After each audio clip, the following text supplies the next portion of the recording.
ดับภัยเชียงใหม่สืบสานเวลาผ่าน131 ปีนานไกลวัดพระบาทอุดมรุ่งเรืองงามตาเจ้านั้นบุญธรรมสาขาหลวงเชียงใหม่ปกครองเมืองฟ้าทุ่มเทแรงกายแรงใจทุกชาติพันธุ์รวมใจรักษา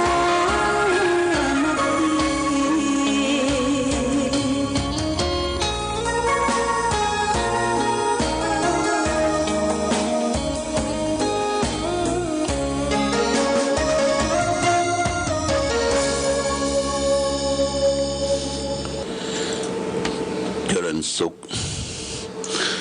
ศรัทธาสาธุชนญาติโยมท่านพุทธบริษัททั้งหลาย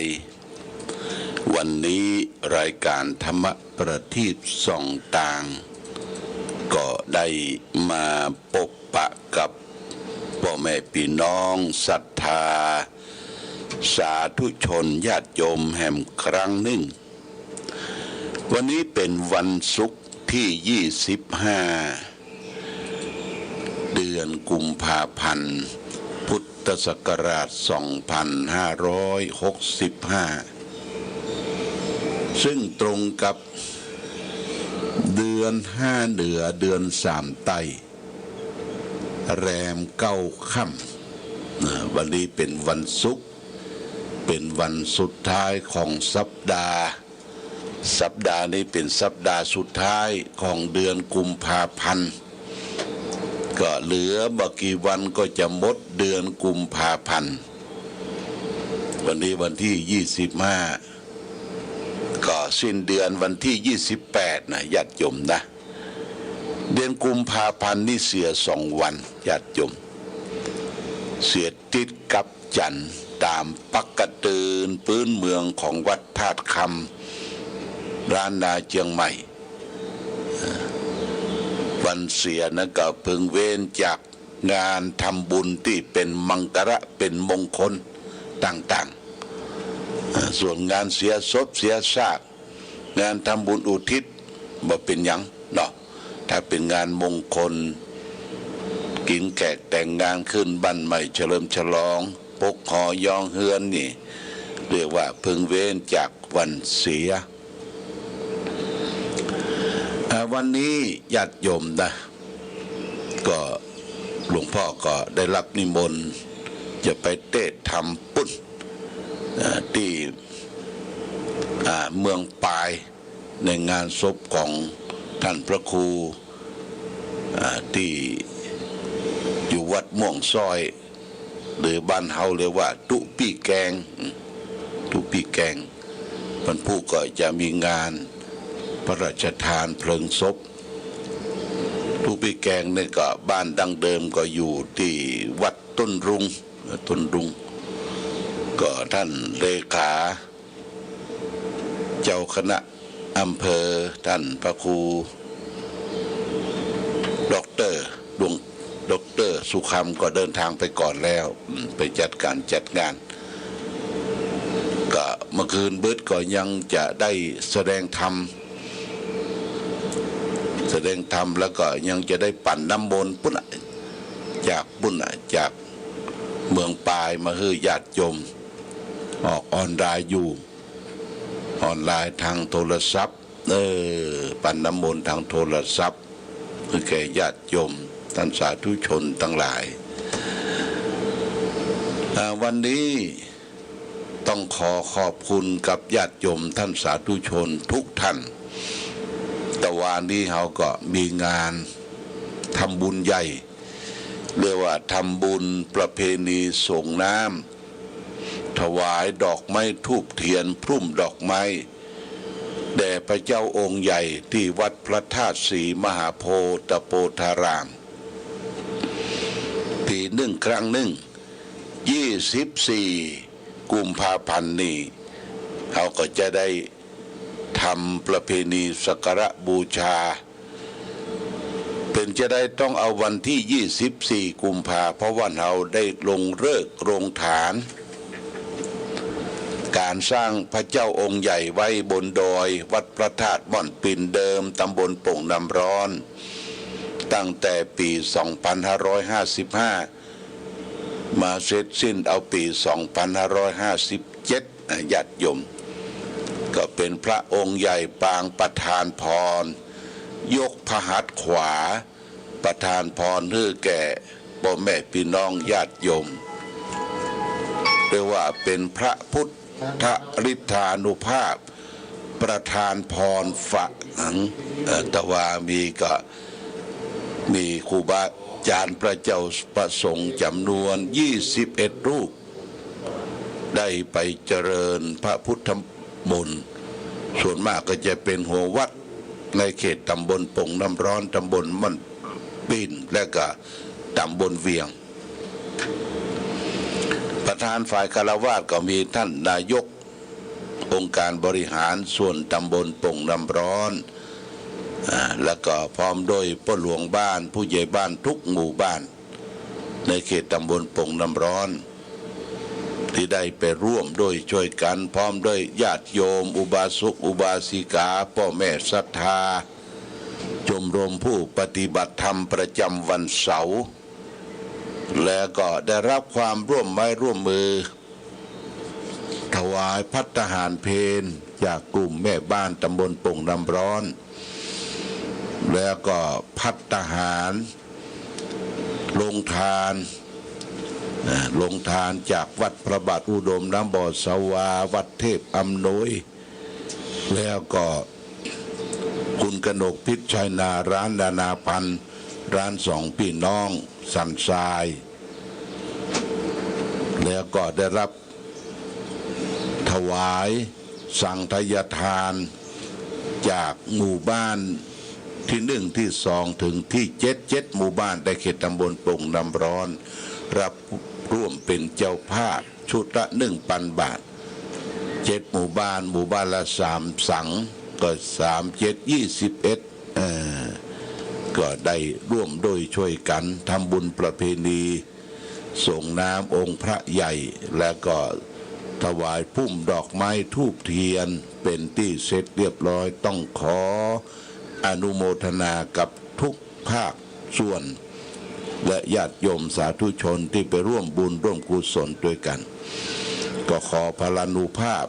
ขององค์พระพุทธอริธานุภาพประทานพรฝางจงปกปักรักษาญาติโยมท่านสาธุชนที่ไปร่วมกินร่วมทานกันเพื่อได้มีความสุขความเจริญความรุ่งเรืองในหน้าที่การงานในชีวิตขอคือหิมากาขึ้นคิดใดส่งความมุ่งมา่ความปรารถนานั้นเหมือนกันทุกท่านทุกคนวันนี้รายการธรรมประทีปส่องต่างก็จะได้นำสาระธรรมมาฝากคือแก่ศรัทธาญาติโยมสาระธรรมในวันนี้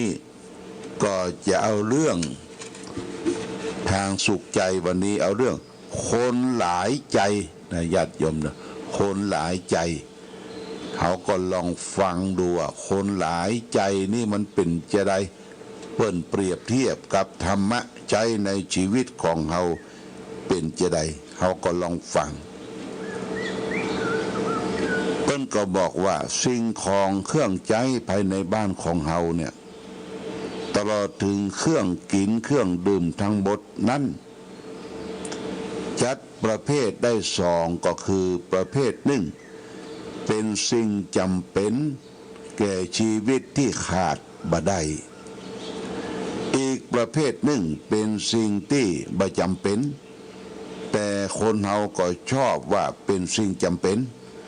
เพราะเป็นสิ่งสำหรับชโลมใจเป็นเครื่องอุปกรณ์ในการสนองความอยากความใคร่ในใจของคนเฮาสิ่งจำเป็นสำหรับชีวิตนั้นก็มีขอบเขตมีปริมาณอันจำกัดเช่นว่าข้าวน้ำก็อาจจะพอกินรับประทานอิ่มท้องวันละ3 มื้อเป็นอย่างมาก เสื้อผ้าอาภรณ์ที่นอนหมอนมุ้งก็พอปกป้องกันความร้อนความเย็นที่อาศัยที่พักที่อาศัยก็ต้องการเพียงเป็นที่พักผ่อนนอนหลับห้องเดียวเต่าอันแต่จะถ้าใจสอยสิ่งเหล่านั้นด้วยความใคร่แล้วญาติโยมต้องมีมากกว่านั้นมากกว่าหลายร้อยเท่าพันประการอย่างบ่มีขอบเขตขนาดได้เป็นพระราชาบนสวรรค์เช่นว่าเป็นเจ้ามันตราชเช่นว่าพระเจ้ามันตราชนี่ก็ยังบ่เพียงพอในการเสวยสมบัติด้วยความใคร่ฮื้ออิ่มฮื้อเต็มได้อย่าป่วยการอันใดที่คือคนเฮาทะเยอทะยานในการแผ่อำนาจเช่นนโปเลียนมหาราชการล่าเมืองขึ้นแบบประเภทต่างตะวันตกในสมัยก่อนและการแผ่ลัทธิทางการเมืองตั้งแต่สมัยลัทธิคอมมิวนิสต์ล่าเมืองขึ้นจะได้บรรลุถึงจุดแห่งความเต็ม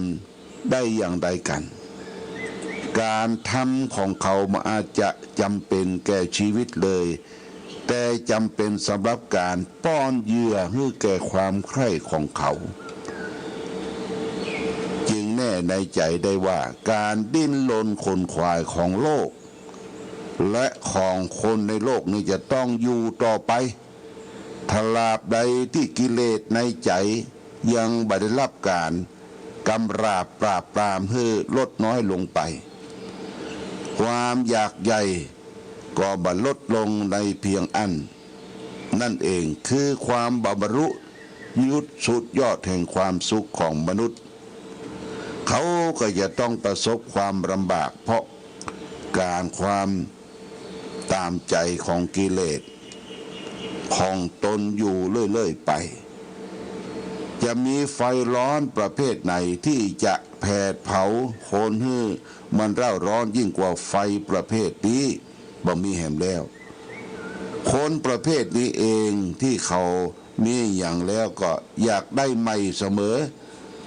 อู้กรรมใดไว้แล้วก็บักถือกรรมอู้กรรมอย่างของตนเองตัดสินใจไว้แล้วมันเหมาะในวันนี้แต่ก็เปลี่ยนใจไปวันพรุ่งนี้ก็ได้เป็นคนบ่อยู่ในกระล่องกระรอยแล้วก็ว่าอยู่หน้าไว้หลังลอกของเขามีใจเป็นนายอยู่หลายๆใจฉะนั้นพิโยจะกาเมอภิตะดมันยันติผู้บริโภคกามย่อมปรารถนายิ่งขึ้นไปนะความอยากนะญาติโยมนะความอยากของจิตใจดิ้นรนขนขวายทั้งความโลภความโกรธความหลงเนี่ยมันเป็นกิเลสที่แผดเผาให้ใจเฮาว้าวุ่นวายโลภโกรธหลงนี่นะเป็นกิเลสเป็นเจ้าตระกูลใหญ่แตะที่อยู่ในจิตในใจเฮาถ้ามันไปสุ่มกุ้มรุมไปสิงอยู่ในจิตใจเขาเฮาหน้ามืดตาลายเรียกว่าเป็นคนหลายใจไม่ใช่ใจเดียวเดี๋ยวคิดนั่นเดี๋ยวคิดนี่เดี๋ยวเนี้ยนั่นน้อยนี่น้อยจอกแจ๊กญาติโยมอยู่บ่เป็นบอนนั่งบ่เป็นดอนมอนบ่เป็นบอนเนี่ยอย่างบัดตั้งใจเนี่ยเรียกว่าลวนเรบ่มั่นคงเขาก็ดูว่าคนที่มาเป็นผู้มีอำนาจบาดใหญ่ถ้ามีการป้อนข้อมูลอย่างลงไปหรือได้รับข้อมูลอย่างลงไปก็ตามใจกับคนที่อยู่รอบใกล้ชิดก็ทำให้จิตใจเปลี่ยนแปลงเป็นความหายนะญาติโยมนะแต่ก่อนนี่สมัยที่คนมีอำนาจบาดใหญ่เรื่องอำนาจเป็นสมัยที่แสวงหาอำนาจอาณานิคมแต่ก่อนเนี่ยบุกรุกประเทศนั้นประเทศนี้ มีอาวุธดีกับไปบุกรุกครอบงำอย่างเขาจะหันว่าแตะกอนเนี่ยชาติตะวันตกที่มีอายุยุทโธปกรณ์มาครอบครองตั้งชาติตะวันออกเอเชียเนี่ยนะอย่างตกเป็นทาสของประเทศนั้นประเทศนี้มาคุบจริงบ่คุบจริงเปล่าๆมาเอาทรัพยากรของชาตินั้นชาตินี้เป็นทองเป็นหินเป็นแร่อย่างไปหมดยัดยมทรัพยากรเป็นต้นไม้เป็นสิ่งที่มีค่าเนี่ยทำมือโลกเขาเดือดร้อนวุ่นวายญาติโยมลองฟังข่าว2-3 วันนี้ว่าประเทศมหาอำนาจกำลังจะทำสงครามกันคือประเทศรัสเซียกับประเทศยูเครนอยู่ปุ่นแถวยุโรปเนี่ยยุโรปถ้าลบกันเนี่ยญาติโยมนะลบกันความหายนะก็จะเกิดขึ้นอย่างประเทศรัสเซียนี่เปิ้นมียุทโธปกรณ์เครื่องต่อสู้เครื่องบินเครื่องยิงระเบิดปรมาณูอย่างครบเครื่องแต่ประเทศน้อยอย่างยูเครนที่แตกแยกมาจากรัสเซียเช่นเดียวกันเนี่ยญาติโยมก็หนาวร้อนแต่ว่าประเทศยูเครนเนี่ยเปิ้นอยู่ในการดูแลของนาโต้ประเทศนาโต้ก็คือประเทศที่มีสมาชิกรวมกันก็ขอร้องมีสหรัฐอเมริกานี่เป็นฝ่ายที่ดูแลนาโต้ก็กระหึ่มกันได้ข่าวว่าประเทศรัสเซียก็ได้ส่งรถถังเข้าไปได้ใช้เครื่องบินไปถล่มเป็นบางที่ผู้คนที่บอกหูเรื่องหูราวในญาติโยมราษฎรลูกเล็กเด็กแดง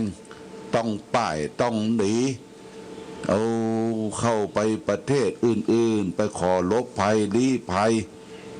บ้านแตกสลายขาดเนี่ยสงครามเกิดขึ้น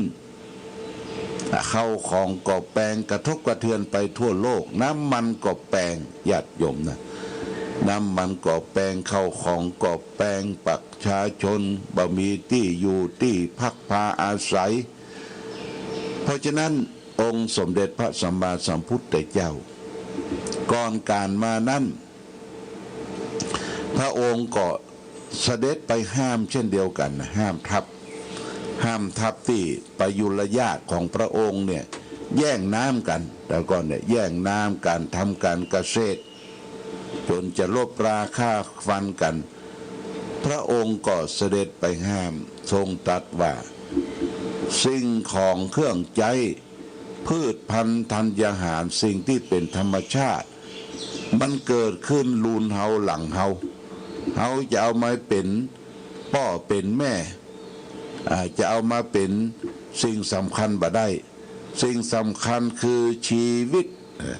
มนุษย์คนเราเกิดมาครั้งเดียวหนเดียวถ้ามันตายไปเนี่ยญาติโยมมันสิ้นไปมันเป็นบ้านแตกสลายขาดมาสามารถที่จะเอาชีวิตกลับคืนขึ้นมาได้พื้นแผ่นดินทั้งหลายทั้งปวงนั้นมันสามารถที่จะปรับปรุงแปลงเปลี่ยนแปลงแก้ไขปลูกอย่างขึ้นมาได้ใหม่น้ำก็จะหาได้ใหม่แผ่นดินก็จะหาได้ใหม่แต่ชีวิตของมนุษย์ที่เสียไปสิ้นไปน่ะมันกลับคืนมาบ่ได้ในญาติโยมนะมันกลับขึ้นมาบ่ได้นี่เป็นเรื่องสำคัญพระพุทธองค์ก็ออกไปห้ามทัพทำความคือเลิกราจากอาฆาตมาร้ายแย่งชิงทรัพย์สมบัติกันว่ามันเป็นมหันตภัยบูญาติประยุรญาติพี่น้องเข้าใจแล้วก็เลิกลากันตั้งหน้าตั้งตาทำมาหากินพลิกฟื้นแผ่นดินเพื่อมีการอยู่ด้วยความสุขด้วยความสบายต่อไปเนี่ยญาติโยมและสมัยหนึ่งกับพระองค์ก็เสด็จไปเช่นเดียวกันมันมีจอมโจรองคุลิมานนะจอมโจรองคุลิมานเนี่ยเป็นคนที่ฆ่าคน เพื่อเชื่อกรรมสอนของครูบาอาจารย์ที่ผิดถ้าฆ่าคนได้ปันคนเนี่ยนะจะได้รับวิชาอันสำคัญพิเศษคือสามารถที่จะสุดยอดของวิชาคาถาอาคมต่างๆยอมโจรองคุลิมานเชื่อครูบาอาจารย์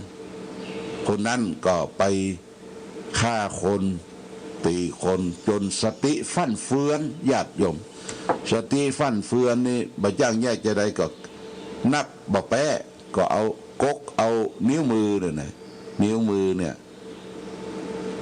กกเอาโคนหนึ่งก็เอานิ้วหนึ่งมาห้อยแล้วก็เอามาห้อยคอเป็นองคุลีก็คือนิ้วมือเนี่ยนะองคุลิมานวันหนึ่งจะถึงปันคนละนะปันคนก็กำลังไปซุ่มที่จะฆ่าผู้คนทำลายชีวิตผู้คนโดยบาปอันคมกริบฆ่าวันนั้นพระพุทธองค์นั่งหนิมนั่งเจริญสมาธิภาวนาแผ่คายพยานไปเนี่ยญาติโยมพระพุทธเจ้านี่เปิ้นจะหูมดในโลกเนี่ยไผเนี่ยยังทำอย่างจิตของพระองค์น่ะยังรู้จิตของเฮานี่นะญาติโยมเมื่อเฮาฝึกหัดปฏิบัติรู้แจ้งเห็นจริงจิตบริสุทธิ์พุทธพองถ้าจิตหนาเตอะเนี่ยโอ้ความโลภความโกรธความหลงเนี่ยจิตใจหนาเตอะเนี่ยจิตบันิมจิตบ่สว่างมองหันอย่างบ่ไกลมองกระหัวไม่ตีนหัวเข่าตัวเองแต่อันนั้นนะถ้าจิตผ่องใสได้ญาณได้สมาบัติมันสามารถที่จะมองหันสรรพสัตว์ทั้งหลายพระพุทธเจ้าเนี่ยนั่งหนิมแผ่คายพยานโปรดโลกผลปรากฏว่ามาติดคายพยานว่าวันนี้องคุลิมานจะได้ฆ่าแม่ของตนเองนะญาติโยมนะฆ่าแม่ของตนเองถ้าพระพุทธองค์บ่ได้โปรดนี่องคุลิมานจะได้ทำอนันตริยกรรมคือกรรมนักห้ามสวรรค์ห้ามนิพพานตั้งอยู่ในฐานของปาราชิกของผู้นับถือพระพุทธศาสนากรรมนักมีอย่างพ่องญาติโยมหนึ่งฆ่าพ่อฆ่าแม่สองฆ่าพระอรหันต์สามสี่ทำร้ายทำให้โลหิตของพระพุทธเจ้าเนี่ยแตกห่อห้าทำร้ายพระสงฆ์ให้แตกแยกกันเรียกว่าสังฆเพศเนี่ยห้าประการเนี่ยเป็นอนันตริยกรรมพระพุทธเจ้าก็เสด็จทรงไปโปรดองคุลิมานแม่ได้ทราบข่าวว่าวันนี้กองทัพพระเจ้าปฏิโกศลพระเจ้าเปิ้นจะยกกองทัพไปปราบยอมโจรองคุลิมานคือบ่โป้นมีทหารแกร่กล้าหลายเป็นพันคนจะไปล้อมจับแล้วจะได้นำมาประหารแม่มีความรักอยู่ในลูกอยู่แล้วก็จะไปบอกลูกว่าย่างยุดหนียอมตัวมอบตัวเหียตอนนั้นพระพุทธเจ้าก็ไปองคุลิมานก็ซุ่มอยู่ในป่าหันแม่ยิงคนหนึ่งนุ่งผ้ากะลอมผ้าสาลีนะนุ่งกะลอมผ่านมาทางหน้าแวบก็เข้าไปเพื่อจะทำลายพระพุทธเจ้าก็เข้าไปอยู่ตรงกลางพระพุทธเจ้าอยู่ตรงกลางแล้วก็โจรองคุลิมานเนี่ยไล่วิ่งบัดตันพระองค์ด้วยพุทธานุภาพของพระพุทธเจ้าส่วนแม่นั้นเดินไปลบไปอยู่แล้วยอมจนองคุลิมานหันพระพุทธเจ้าก็บอกว่าพระหยุดก่อนพระจะรีบจรไปไหนพระพุทธเจ้าว่าเราหยุดแล้วอ้าวหยุดแล้วทำไมจะต้องเตียวเดินไป พระโกหกองคุลิมานว่าจะนั้นพระพุทธเจ้าก็หันหลังมาหันหน้ามาแล้วก็บอกว่าเราหยุดแล้วซึ่งการฆ่าหยุดแล้วซึ่งการทำความชั่ว โดยพุทธานุภาพและญาติโยมพุทธานุภาพของพระพุทธเจ้าเลี้ยวฟับมาองคุลิมานได้ประสบพระพักของพระองค์ด้วยปีพระเมตตาธรรมตีนมือเนี่ยพ่ายหมดว่ะโอ้ตีนมือพ่ายหมดสวะดาบกำลังก้างลงธงชาติและเพลงชาติไทยเป็นสัญลักษณ์ของความเป็นไทยเราจงร่วมใจยืนตรงเคารพธงชาติด้วยความภาคภูมิใจในเอกราชและความเสียสละของบรรพบุรุษไทยประเทศไทยรวมและเชื้อชาติไทยเป็นประชารัฐผ้าไทยของไทยทุกส่วนอยู่ดำรงคงไว้ได้ทั้งมวลด้วยแค่ล้วนหมายรักษาพันยินไทยนิรักสงบแต่ถึงรบไม่กล้าเอกราชจะไม่ให้ใครคุมขีสละเลือดทุกอย่างเป็นชาติทะเลถ้าเดินประเทศชาติไทยก็เวทีชัยชโย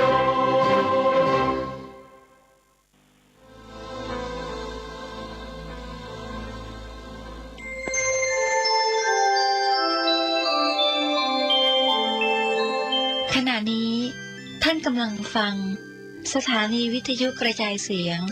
FM 104.5 เมกะเฮิรตซ์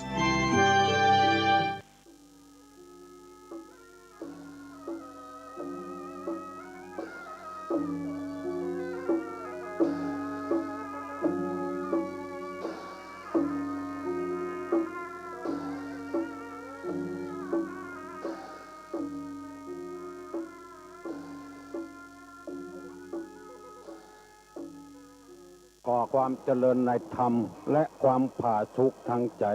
จงได้บังเกิดมีกับพ่อแม่พี่น้องท่านสาธุชนคนดีทุกท่านพร้อมกันนี้ขอยกมือ10 นิ้วกราบอาราธนาเอาคุณพระพุทธเจ้าพระธรรมและพระสงฆ์บุญศีลบุญทานที่ได้กระทำปั้มเป่งมาเสื้อวัดเสื้อวาเสื้อบ้านเสื้อเมืองพระสยามเทวาธิราชสิ่งศักดิ์สิทธิ์ทั้งหลายอันมีพระบรมธาตุเจ้าโดยสุเทพและครูบาเจ้าศรีวิจัยนักบุญแห่งล้านนาไทยเป็นต้นได้มาปกปักรักษาท่านสาธุชนลูกเต้าล้านเหลนทุกคนที่รับฟังรายการนี้เพื่อมีความสุขกายสุขใจจุผู้จุคนตลอดกาลนานวันนี้ก็เหมือนกุวันตุลุงได้มาปะมาพบกับพี่น้องลูกหลานเหลนวงศาคณาญาติทั้งญาติสืบสายโลหิตกันมาทั้งญาติธรรมญาติทางธรรมทั้งหลายได้นำเอาธรรมะในทางพระพุทธศาสนามาเสนอ